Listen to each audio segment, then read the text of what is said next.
Halo, apa kabarnya Tribuners? Senang sekali bertemu dengan saya Prawira Maulana, jurnalis dari tribunbengkulu.com. Tribuners, saat ini di acara Bincang Tribun, saya sudah bersama Kepala Bapeda Provinsi Bengkulu, Bapak Isnan Pajri, Esos MM. Apa kabarnya Bapak? Kabar baik, sehat, alhamdulillah. Luar biasa kan? Iya. Tribuners, pada perbincangan hari ini spesial karena Pak Kepala Badan berkenan memberikan kesempatan kepada tribunbengkulu.com untuk ngobrol-ngobrol nih tentang kiprah dan rencana-rencana Bapeda Provinsi Bengkulu ke depan. Apalagi di ujung-ujung tahun nih, ini Bapeda tentu sedang disorot karena sedang fokus untuk menyusun anggaran ya Pak ya, tahun 2023 ya Pak ya? 2024 dong. 24 ya, Iya. Oke seperti itu. Jadi kita ingin tahu nih bagaimana program-program Bapeda dan tentu saja apa yang sudah juga dicapai di tahun ini dan tahun sebelumnya. Nah, Pak Isnan Pajri akan memberikan insight kepada kita agar kita nih tahu tentang bagaimana perkembangan Provinsi Bengkulu ya Pak ya. Ya. Pak Isnan, apa kabar ya? Sekali lagi saya tanya nih, apa kabar Pak? Kabar baik, Kabar baik. alhamdulillah kita sehat. Sekarang pandemi sudah mulai menjauh dari kita. Oke. Alhamdulillah gitu. Nah, saya senang nih kalau para pejabat, aparatur pemerintah sudah bilang pandemi sudah selesai, artinya tidak ada alasan lagi ya Pak ya untuk melambat seperti itu ya. Artinya Tapi masyarakat tetap harus waspada. harus waspada. Iya. Ya, baik. Iya. Pak, tentang Bapeda Pak. Siap. Pak Isnan sudah menjabat sejak tahun 2019. 19. Oke. Apa-apa saja nih Pak Isnan yang sudah dicapai sampai tahun 2022 ini, lalu kemudian tantangannya seperti apa Pak? Capaian dalam arti apresiasi ya Apresiasi. terhadap kinerja Bapeda selama 2019 sampai 2022. Dua-dua. Ya, baik sebagaimana mungkin masyarakat juga sudah tahu, kerja keras atau kerja ikhlas atau kerja cerdas Bapeda selama ini kita sudah diapresiasi ya.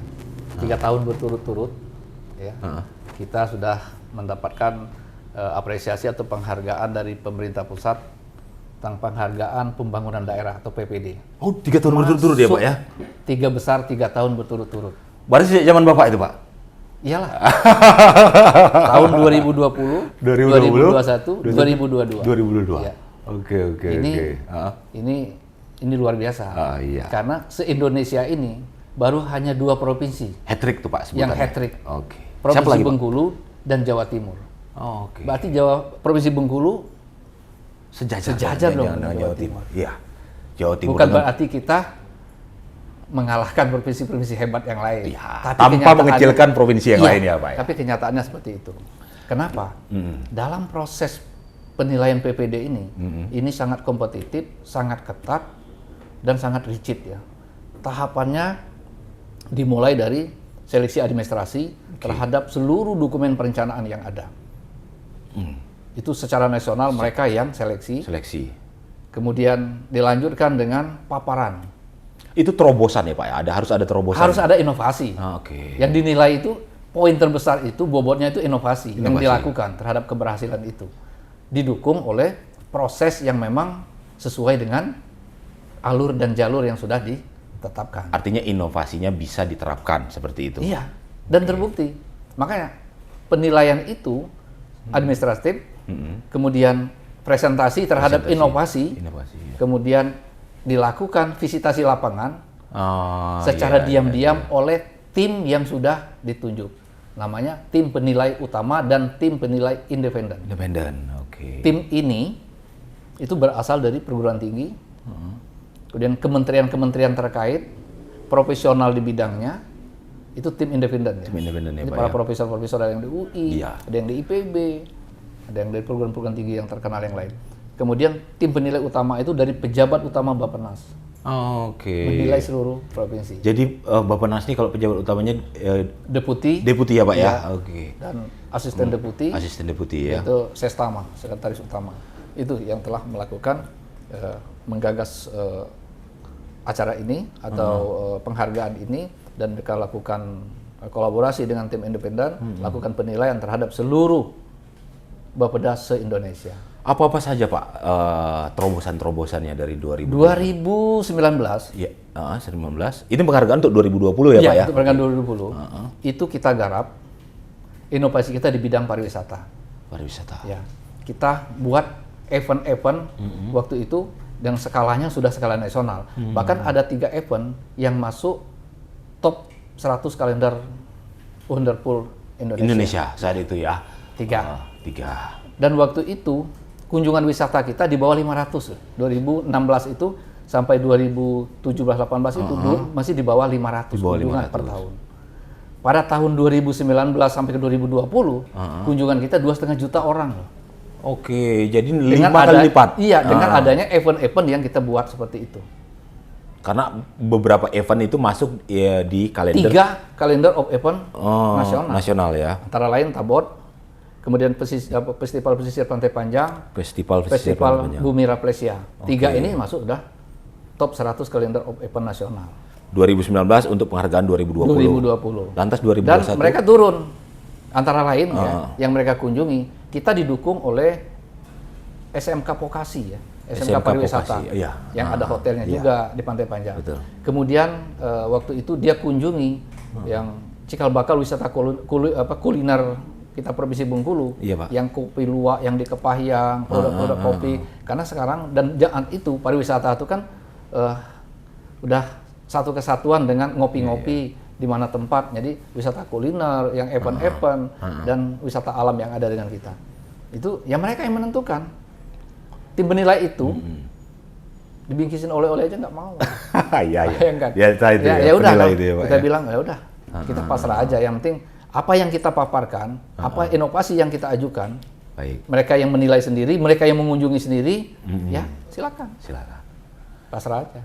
2019 itu ya Pak ya. 2019. Lantas 2020 ini pandemi nih soalnya. 2020 pandemi, awal pandemi, Iya, Pak. itu yang kita bawa, itu inovasi kita di bidang perizinan dan investasi. Investasi, perizinan dan Dan investasi. investasi. Sama. Sama. Perizinan investasi kita kan dengan adanya OSS, kemudian perizinan dipermudah, kemudian upaya-upaya jemput bola perizinan. Terbukti investasi kita dari sebelumnya, Iya, Pak. kita berkaca ke 2016 karena jabatan gubernur itu kan Iya, 2017 ya waktu 2016. itu. 2016 itu investasi kita baru 1,8 T ya di Provinsi Bengkulu. 1,8 dari kurun waktu 2016 sampai Enggak, 2016. 2016 saja Kita ya. start awal tuh 2016. Oke. 1,8 T hanya. 1,8 T. 2020 sampai 2021 dengan beberapa inovasi yang tadi kita bangun. Iya, Pak. Itu 8,7 T.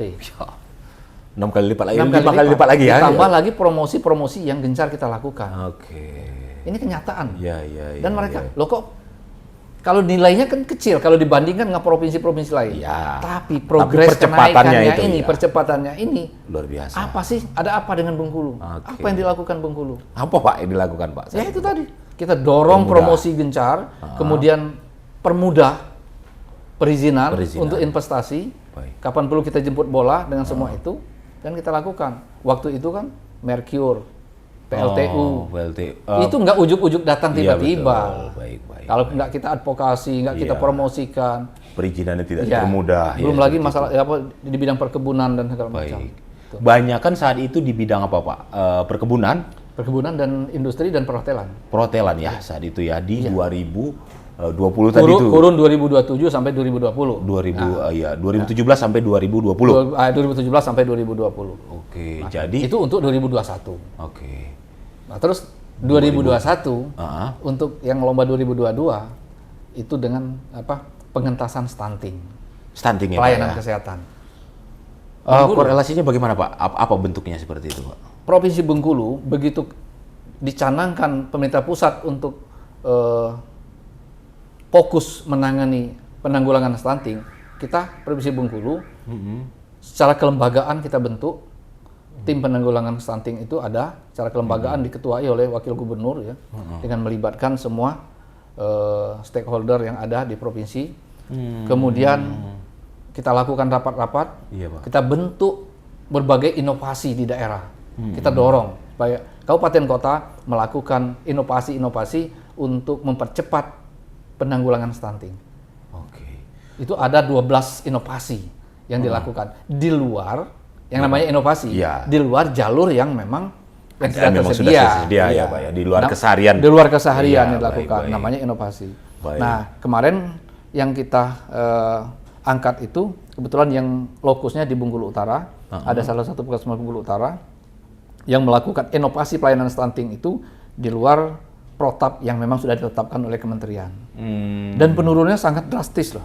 Sangat drastis memang. Drastis. Dan Bengkulu sudah keluar dari 13 besar nasional dengan angka stunting tertinggi. Kita udah nggak masuk lagi. Sebelumnya sempat masuk ke 13 besar. Terus angka penurunannya dari sebelumnya itu masih di 17,4 kalau nggak salah saya. 17,4%. Dengan standar IPBGM kita turunkan menjadi 6,6. Drastis. Dan ini bukan ngecap. Tim kan turun. Loh, ini ada apa dengan Bengkulu? Kok bisa seperti ini? Yang notabene masih miskin, provinsi kecil, kok penurunan stuntingnya drastis seperti ini? Ada apa? Turunlah tim. Waktu itu kan dapat salah satu profesor kesehatan masyarakat dari UI yang masuk dalam tim. Dan diinisiasi oleh Bapeda ya, seperti itu ya, untuk pengentasannya. Mengkoordinasikannya kan di Bapeda, karena sekretaris penanggulangan kemiskinan itu kan adanya di Bapeda. Oh begitu ya Pak ya. Nah sekarang, dan stunting termasuk di salah satunya ya Pak ya? Di Bapeda, karena ya stunting, kemiskinan, itu kan di Bapeda dapurnya. Dapurnya ya Pak ya. Baik. Terus didistribusikan ke organisasi perangkat daerah atau OPD-OPD teknis. Kalau untuk kelangkaan pangan, ketahanan pangan dan pertanian. Kalau untuk pelayanan kesehatannya, dinas kesehatan. Nah yang mengkoordinasikan ini kan kita. Namanya konvergensi ya. Konvergensi. Penanganan stunting itu kan konvergensi. Baik. Nah, untuk ini masih diadakan untuk tahun 2023, Pak? 2023 belum, kan nanti kan awal tahun. Awal tahun. Nah, ini kita masih kita dari sisi dari sisi psikologis janganlah masa Bengkulu. Makanya saya udah malah mendorong saudara-saudara kita kayak yang di Jambi, yang di Lampung, ya silakanlah dulu. Janganlah kita terlalu serakah. Jadi nggak perlu ngoyok banget. Tapi Pak, kerja keras, ikhlas dan cerdas ini tetap kita lanjutkan. Kita terus terang aja, kita bekerja kan bukan karena ada lomba loh. Bukan karena ada kompetisi itu. Ya memang inilah kerja keseharian kita, kesungguhan kita dalam mewujudkan Bengkulu maju, sejahtera dan hebat itu. Itu yang penting di situ ya Pak ya. Itu adalah bonus ya. Itu yang memang yang kita kedepankan. Di sisi lain, yang kerjaan Bapeda ini kan banyak. Namanya mengkoordinasikan semua perencanaan seprovinsi Bengkulu. Tidak hanya lingkup pemerintah provinsi Bengkulu. Ingat, gubernur itu selain kepala daerah, beliau juga mengemban sebagai perwakilan pemerintah pusat di daerah, GWPP. Gubernur sebagai wakil pemerintah pusat di daerah. Kita wajib melakukan koordinasi, sinkronisasi, pembinaan. Itu untuk urusan perencanaan. Perencanaan ke kabupaten kota. Kita nggak boleh maju sendiri dong. Betul. Kabupaten kota harus. Sementara dimensinya kan banyak dimensi ya Pak ya untuk berkoordinasi dengan kabupaten kota ini. Yang utamanya masalah politik. Nah ini bagaimana kadang untuk bagaimana tetap bisa mempertemukannya. Enggak, makanya kita kan tetap ada rambu-rambu. Ada rambu-rambu. Ada panduan. Contoh ya, menyusun dokumen perencanaan. Provinsi nggak boleh lari dari pusat loh. Harus bersinergi. Apa yang kita rencanakan itu harus bersinergi dengan pusat. Begitu juga di kabupaten harus bersinergi dengan provinsi. Bagaimana caranya? Ya kita kawal. Garisnya seperti itu ya Pak ya. Karena apa? Dokumen perencanaan kita kan dievaluasi pusat. Kalau pusat nggak setuju kan nggak disetujui. Begitu juga dengan kabupaten. Kita melakukan verifikasi atau fasilitasi terhadap dokumen perencanaan mereka. Kalau nggak bersinergi, ya kita kembalikan Nah, gitu. Disusun Disusun seperti ulang. itu. Oh begini, karena rambu jalannya begini. Baik. Karena kalau kita tidak bersinergi, apalagi seperti kita ya, celah Pak. fiskal Provinsi Bengkulu ini dengan kabupaten kotanya sangat Betul. kecil. Nah, itu. Kalau kita mau sendiri-sendiri, lah Nggak bisa. bagaimana? Nggak bisa lah. Jadi mengoptimalkan Baik. celah fiskal yang kecil ini harus saling bersinergi. Mumpung dimention tentang celah fiskal, Pak. Ya. Beberapa tahun terakhir kan transfer dari pusat ini kan semakin mengecil ya, Pak. Berfluktuasi. Iya, berfluktuasi ya, Pak. Nggak ya. semakin mengecil. Nggak semakin mengecil ya, saya salah. Koreksi kalau saya salah. Iya. Artinya memang kadang tidak tentu seperti itu. Iya. Dan sebenarnya kemandirian itu tetap yang penting dari Bagusnya sih seperti itu. Bagusnya seperti itu ya, Pak ya, ideal. Kayak DKI. Ya, begitu banyak nih daerah yang bermimpi ingin seperti DKI. Nah, untuk mensiasati hal-hal yang seperti ini, Pak, bagaimana agar perencanaan pembangunan bisa tetap apik seperti itu dan kemajuan-kemajuan ataupun terobosan-terobosan bisa tetap dilakukan. Tetap aja kita menganut dengan sistem pembangunan dengan skala prioritas. Ya. Skala prioritas. Kalau skala prioritas itu kan berarti kan kebutuhan, Iya, Pak. bukan keinginan. Kalau keinginan kan kadang-kadang Oh, susah banyak. diukur. Ya. Tapi kalau kebutuhan, ya gimana caranya kita menempatkan celah fiskal yang kecil ini, Iya, Pak. tapi apa yang menjadi prioritas pembangunan kita, baik itu pembangunan infrastruktur maupun pelayanan terhadap masyarakat itu bisa terlayani dengan baik. Dengan baik, ya. Nah, itu fokus kita kan tetap akan seperti itu. Di samping kita giat dan gencar melakukan lobby-lobby ke pemerintah pusat untuk penting ya, mendapat, Pak? iya, untuk mendapatkan tambahan dari betul, baik. kue yang sudah diberikan Iya. itu harus kita lakukan. Tetap Dan harus. alhamdulillah Iya, Pak. di beberapa kesempatan kita selalu mendapatkan itu. Seperti 2023 yang akan datang. Oke. Kita kan ada intervensi dana impres dari pusat. Ada. Itu besar nilainya, Pak, dan Ya untuk ukuran Bengkulu itu sangat besar. besar ya. Dan pusat membiayai infrastruktur daerah yang menjadi kewenangan daerah dengan menggunakan alokasi dana pusat. Alokasi dana pusat ya, Pak ya. Oke. Ya. Itu nggak datang tiba-tiba, nggak ujuk-ujuk datang. Mesti di-lobby Iya, pusat itu memang. mesti kita melakukan presentasi Iya. terhadap kondisi daerah kita. Iya. Jadi pusat menilai, oh ini memang butuh. Betul. Kalau memang benar-benar butuh, ini harus dibantu. Kita sampaikan, kondisi kami ini seperti ini, anggaran celah fiskal gini. Kemudian infrastruktur kami ini seperti ini, masih kondisinya masih jauh dari layak. Ya. Jadi 2023 kita dapat 95 kalau nggak salah ya, tapi nanti dikoreksi oleh kepala PU ya. Untuk berkisaran infrastruktur ya, Pak itu ya? infrastruktur. Impres ya. Impres. Itu dialokasikan di Bengkulu Utara. Di Bengkulu Utara. Itu khusus untuk menangani jalan yang menjadi kewenangan provinsi. Jarang terjadi kan? Biasanya pusat itu dia akan memfokuskan Jalan nasional menjadi kewenangan mereka. Ini enggak, karena kita minta, kan luar biasa.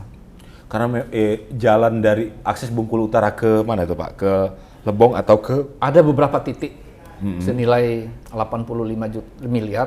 Ada beberapa titik di Bengkulu Utara itu saya nggak hafal persis karena teknisnya itu kan dari cuma PU. di kawasan Bengkulu Utara. Di kawasan Bengkulu Utara. Kenapa? Panjang jalan provinsi di Bengkulu Utara itu paling panjang. Paling panjang Di wilayah ya, Pak, Bengkulu ya. Utara. Di wilayah Bengkulu Makanya Utara. anggaran ini kita minta difokuskan ke sana.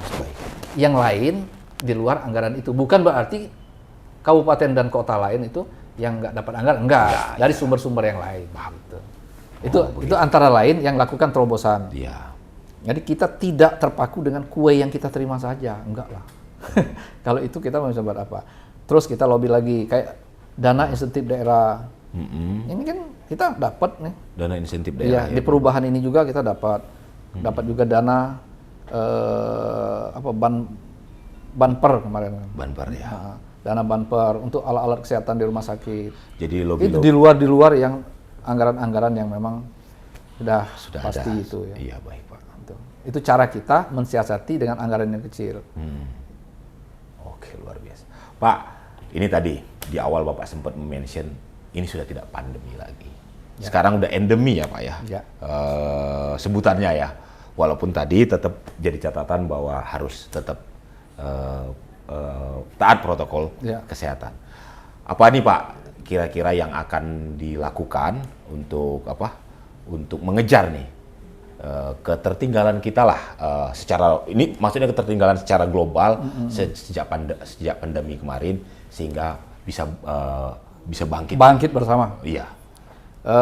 Ya, mudah-mudahan lah kita sama-sama berdoa. Iya Pak. 2023 Iya Pak. pandemi ini benar-benar hilang dari bumi Rafflesia ini dan Indonesia pada umumnya.